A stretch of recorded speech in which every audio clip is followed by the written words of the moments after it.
Today I'm going to be sharing 3 ideas for planning on the go. And I'm going to be specifically talking about how to manage your appointments and events, how to manage a busy day of errands or something where you would need to see your schedule throughout the day but don't want to bring your planner with you.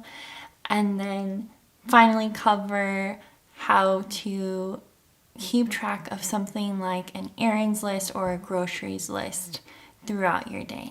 We will also be discussing how to share your planner calendars with family members if you want to do that. This is part 2 of the Planning on the Go series.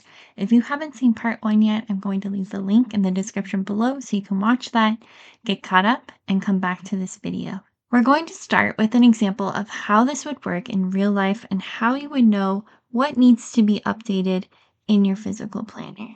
So let's say that I'm at the dentist and they need to schedule an appointment for me on December 12th. So I open up the Rocketbook app and I open the month of December, and at the moment I don't have anything scheduled, so that means I am available on December 12th. So then I text myself that I have an appointment on December 12th at 9 a.m. with my dentist. And then either once a week or once a day, I have it scheduled in my planner that I need to check my text messages for updates that I need to make on my planner, whether that's to-dos that I think of while I'm out and about, or if it's something like an appointment. And so I see when I check my text messages that on December 12th, I have a 9 a.m. dentist appointment. You don't need stickers. Just for this example, I'm using stickers. So I'm updating my December calendar in my planner. And I'm only updating the monthly calendar. I'm not adding appointments to the monthly lists. The monthly lists in my planner are dedicated to tasks only because I don't want to be redundant writing them in multiple places. So now my calendar has changed. So I'm done with this text message and I'm going to first delete December 2025 because that scan is no longer accurate. And I'm going to scan the new pages now.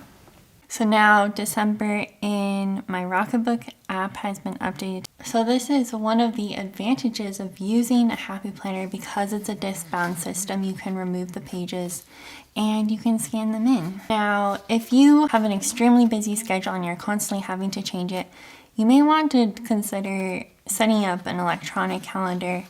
But if you have like an average schedule where you're not making a ton of changes, maybe something like this will work. And if you want to just continue using a paper planner.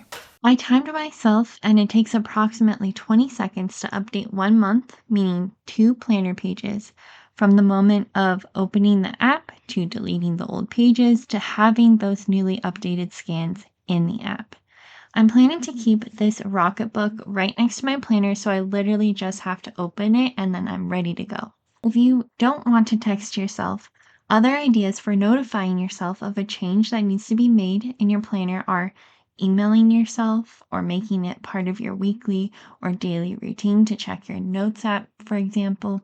The next idea is to use this for a busy day. So for this example, let's say that you have a birthday celebration at your parents' house scheduled at 10 a.m. that day, but you also have to run some errands and they don't have to happen at a specific time, so you add it to your to-do list. Pick up dry cleaning, drop off mail, get gas, go to ATM. You don't want to have to bring your planner with you or your planner page with you because maybe you just don't want to have to worry about that. What you could do for that day is scan it in. So this is what's called a smart list. So you can create different lists and label them. One of my lists on here is called errands. So I'll say yes, add to errands. And I also have the option of sending this to Google Drive or my email. I am going to just email it to myself and I'm going to call it August 30th. So now let's see what the lists look like. So now I don't have to type any of these in because I just scanned it in.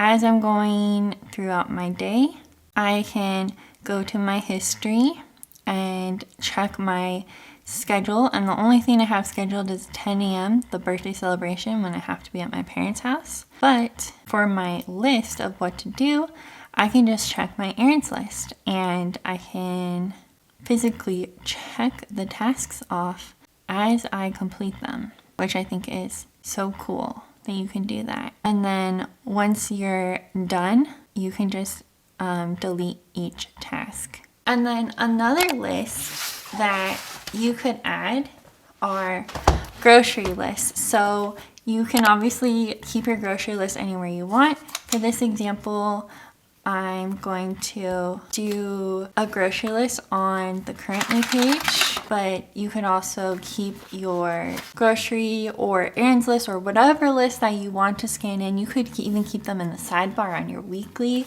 It's completely up to you. And then another idea would be, if you don't want to write it directly in your planner, is to maybe have like a sheet, an ongoing sheet of your shopping list, like on dot grid, and you could just scan that in.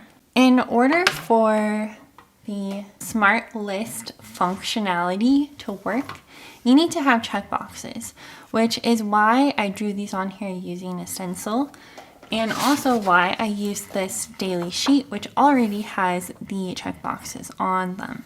You could draw in your checkboxes, but I'm not very good at that, so I decided to use a stencil. So for this example, maybe we're meal planning, or just throughout the month, we're just accumulating items that we need to purchase from a specific store. So if I were to scan all three of these at the same time, it would compile everything into the same list. So I'm just going to take a piece of printer paper, or just any paper, anything that you want to use to cover it. It needs to be a size that fits within the box so that it's not blocking what we are trying to scan in. Even though there's only 3 things on this list, normally there would probably be a lot more before you end up going to the store. Let's say that I'm going to go to the store, so I click on New Scan.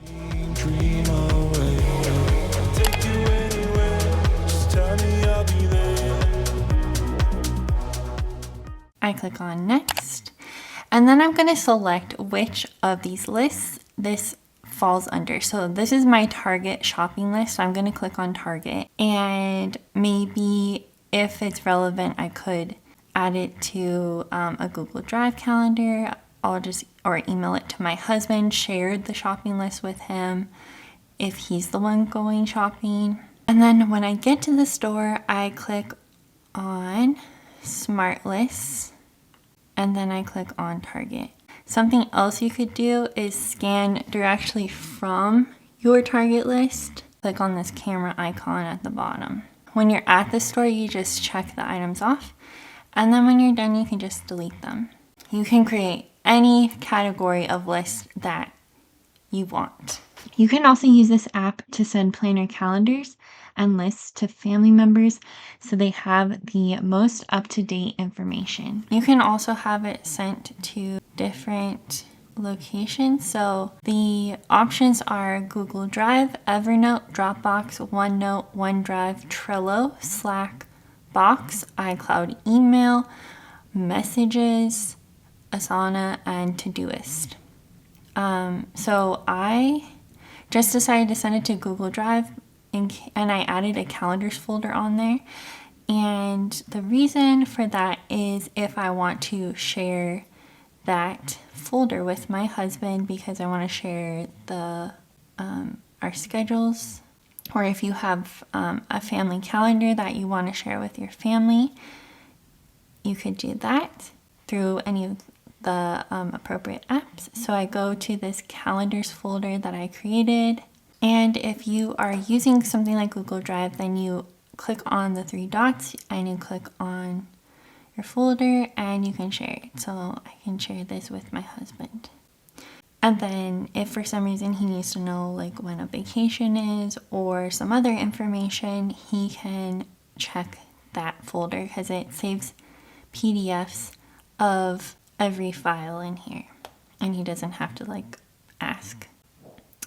And it also is searchable within something like Google Drive. So I just searched dentist, and the things that say dentist in them did come up. So if for some reason he wants to search for something like when is a trip or something, we'll say trip, and he searches, oh, it's in November, and then checks the calendar, and you can see that his trip is from the 17th to the 22nd. So that is how you can keep track of all your appointments and events in a physical paper planner, but not have to carry that planner around.